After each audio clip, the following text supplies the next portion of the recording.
অশ্লীল বাক্য কেন? সুন্দর সুন্দর কথা দিয়েই মানুষকে হাসানো যায়, মানুষকে নাটকের মধ্যে ঢুকানো যায়, বিনোদন দেওয়া যায়। তখন থেকে নিয়মিত অভিনয় করতেছি, এখন আল্লাহর ওয়াস্তে বেশি কাজ করতেছি আপনাদের ভালোবাসায়।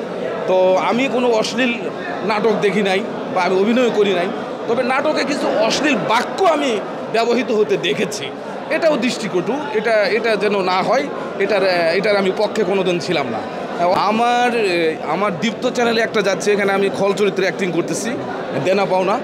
তারপর RTV-তে যাচ্ছে সিরিয়াল, সেটা হলো লেডিস কি চিটার অ্যান্ড জেন্টেলম্যান, এটা সঞ্জিত দার। আর আরও একটা সিরিয়াল যাচ্ছে ATN বাংলায়, মায়ার সংসার। আর একটা ফিল্মে আমি মেন ভিলেন হিসাবে কাজ করতেছি, এটা জাফর আল মামুন সাহেবের। এখানে আমি প্রধান খল চরিত্রে অভিনয় করছি, এটাই আমার প্রথম খল চরিত্রে প্রথম অভিনয় আর কি। আর একক নাটক এই ঈদে আমার 17টা গেছে মোশাররফ করিম সাহেব, আমার শ্রদ্ধেয় ভাই, যার কারণে আমার ফেস পরিচিতি।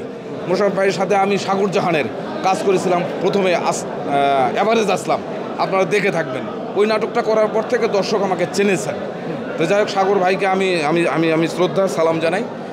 তারপর আমি কায়সার আহমেদের বেশ কাজ করছি, সেই কাজগুলোতে আমি ভালো কিছু করেছি। দর্শকের উদ্দেশ্যে বলতে চাই, আপনারা যেভাবে আমাকে এবং আমাদের এই নাটক শিল্পকে ভালোবেসে আসছেন, এভাবে ভালোবাসতে থাকেন এবং নাটক দেখতে থাকেন।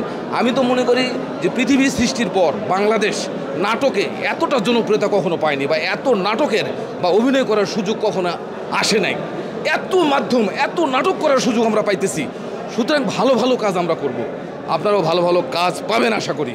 দোয়া রাখবেন আমার জন্য, আপনারা সুস্থ সুন্দর